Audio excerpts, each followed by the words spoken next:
Boa noite, pessoal. Então, o tema da aula de hoje vai ser coerência. O grupo é dividido entre mim, Alessandro, João Vitor, Matheus e Joselina. E, sabendo disso, fiquem com o vídeo. A coerência é a ligação harmônica entre todos os elementos do texto. Em um texto coerente, não há nada lógico, contraditório ou desconexo. Todas as partes devem solidarizar no campo da significação. A coerência pode ser abordada considerando dois campos do texto, como a semântica e a sintática. Que a semântica ela significa o entendimento e a sintática é as normas, estruturas, regras gramaticais. A coerência é estudada quando ocorre a sua ausência, ou seja, estuda-se a coerência pela incoerência. A incoerência de um texto é classificada pela análise do fragmento contraditório e não pela teologia em que o texto foi estruturado. Exemplo, os 7 elementos que compõem o trio. Então, isso ocorreu uma incoerência, porque como que 7 pode se transformar em 3? Coerência é quando a lógica, quando o texto tem sentido. Incoerência é aquele que foge da lógica. Então, como nós vimos a nossa colega Joselina falando aí, a coerência é algo indispensável para um bom texto. Um texto incoerente, ele não tem significação. Apenas para aquele que escreveu vai ter significado. Tem vezes que nem para ele que escreveu vai entender o que ele escreveu. Então o texto precisa ser coerente para que ele possa comunicar, pois essa é a principal função de um texto, comunicar. E, e existe tipos de coerência. Existem 6. Nesse vídeo eu irei explicar as 6 para vocês. Compreender esses seis tipos de coerência faz você um bom escritor, para que você consiga dialogar com o leitor dos seus textos. Então agora iremos falar sobre os tipos de coerência. Bom, começaremos com a coerência sintática. Ela está relacionada à estrutura linguística, como o termo de ordem de elementos, seleção lexical, também a coesão, que é um outro assunto. Quando empregada, nós eliminamos estruturas ambíguas, bem como o uso inadequado de conectivos. Ela é basicamente a ordem das palavras em uma frase, em uma oração, para ser disposta, para que possa entender. Já a coerência semântica, ela é para você não se contradizer no meio do texto. Então você tem que deixar o texto bastante claro daquilo que você está falando para você não se contradizer. Porque no momento que você se contradiz, esse texto fica incoerente semanticamente falando. Em terceiro, vem a coerência temática, que como o próprio nome diz, você deve seguir aquele tema que você colocou para fazer o texto. No momento que você foge daquele tema, você está sendo incoerente, porque você está fugindo do assunto. Então, busque sempre falar sobre o tema. Se vir qualquer outro assunto que você quiser colocá-lo, você deve descartá-lo e apenas buscar assuntos relevantes ao tema. E tem a coerência pragmática. Bom, a coerência pragmática, ela é basicamente a sequência de atos.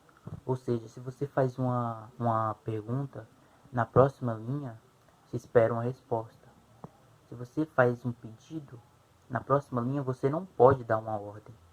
Entende? Então isso é você ser incoerente, você estaria fazendo isso, você estaria sendo incoerente.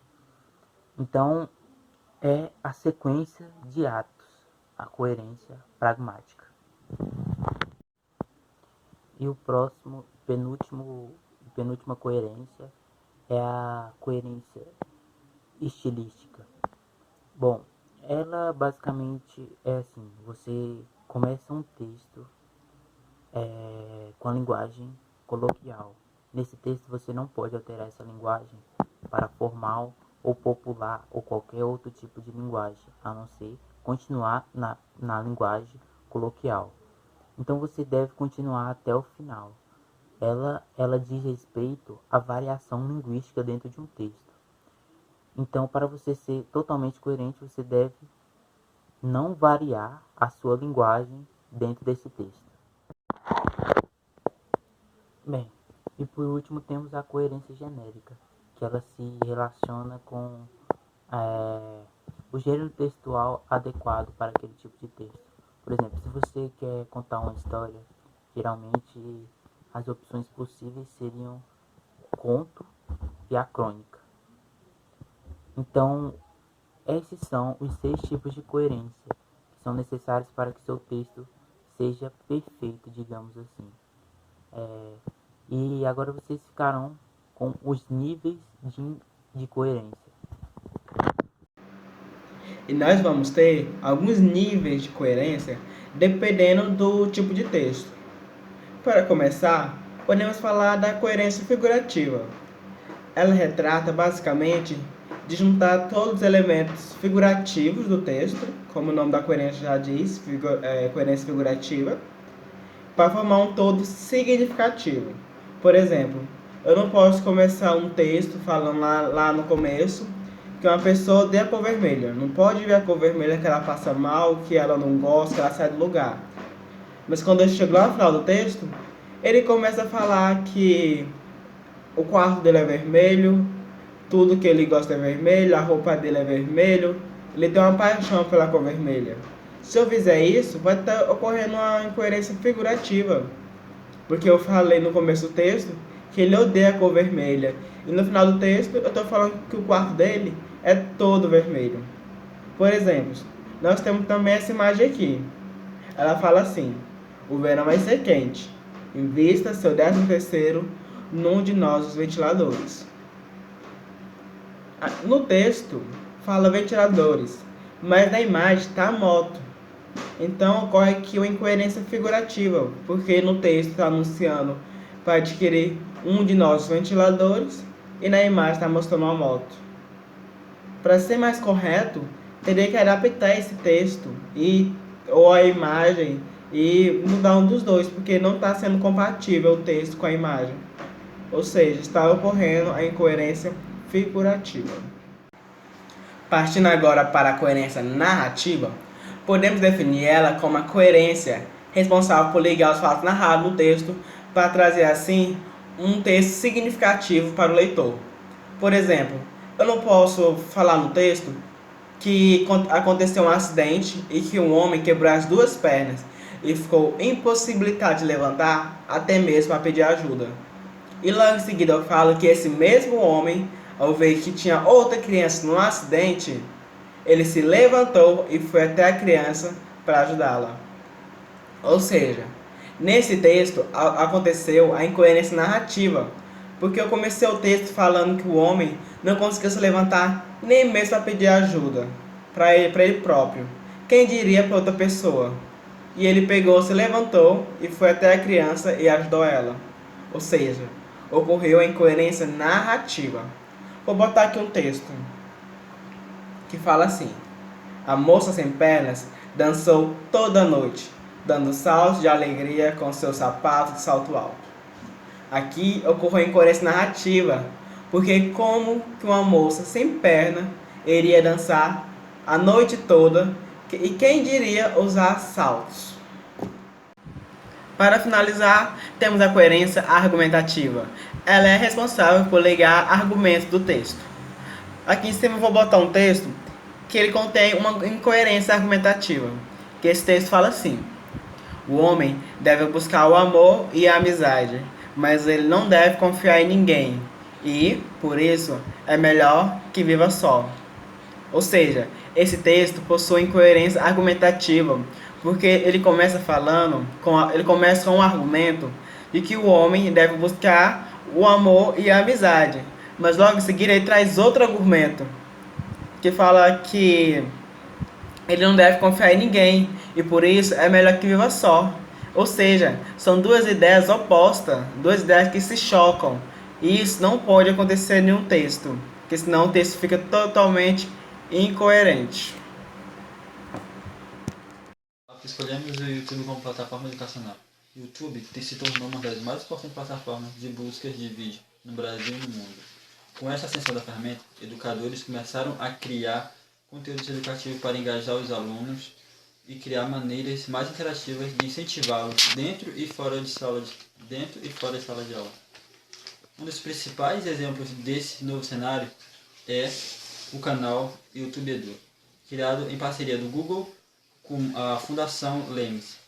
Por enquanto, o canal conta com segmentos de língua portuguesa, matemática, química, todos para o ensino fundamental e ensino médio, feitos por diversos usuários, selecionados graças a professores e especialistas. Por que escolhemos o YouTube como plataforma educacional? Mas antes de falar sobre por que escolhemos, vou falar sobre um pouquinho da história do YouTube. O YouTube é uma plataforma de compartilhamento de vídeos que tem sede em São Bruno, na Califórnia.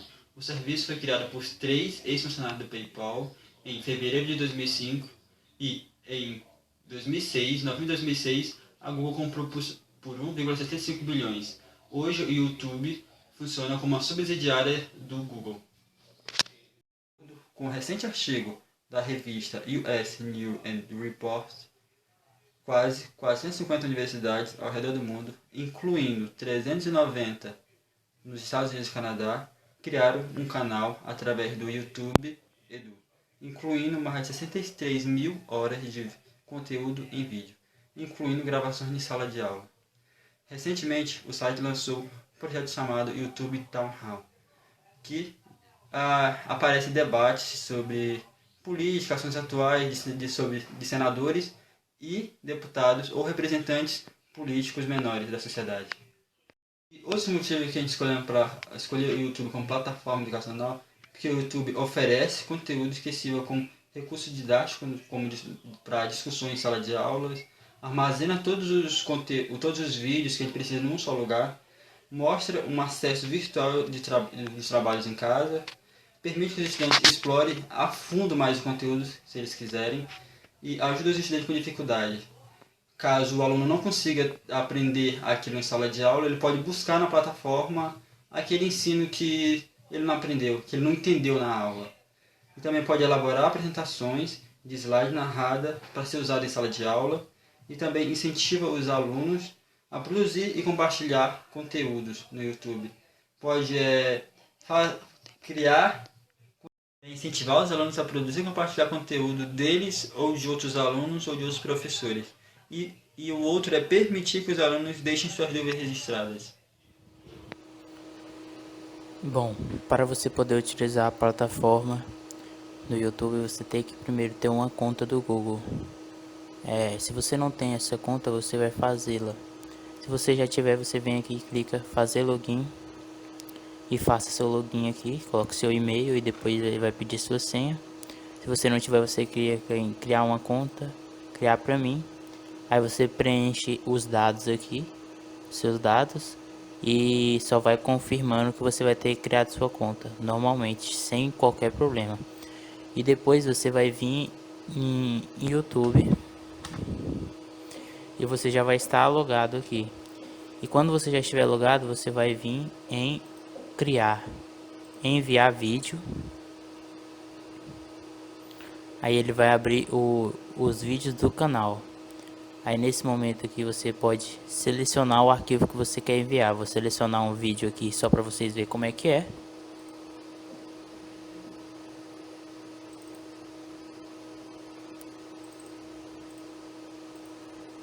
Vídeo selecionado. Aí vai demorar um pouquinho, dependendo da qualidade da sua internet, para esse vídeo ser enviado. Aqui você vai colocar o título do vídeo, por exemplo, aula didática. Isso é apenas um exemplo, galera. Aí você coloca uma descrição para você chamar mais atenção e explicar o que vai acontecer no vídeo. Depois que o vídeo estiver pronto, você pode escolher uma imagem de capa para o vídeo, ou você pode editar uma imagem para esse vídeo em algum editor de fotos. Você pode adicionar ele em alguma playlist sua.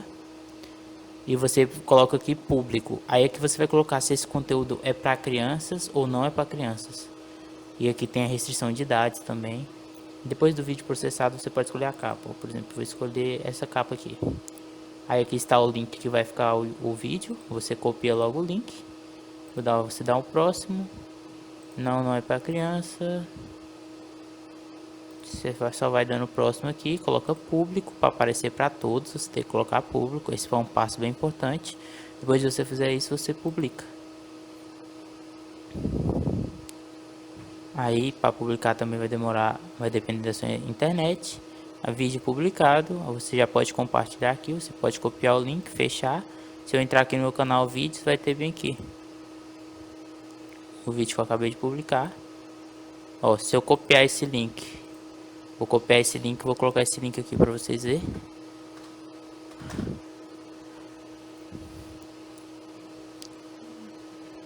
Ó, vídeo totalmente publicado normalmente.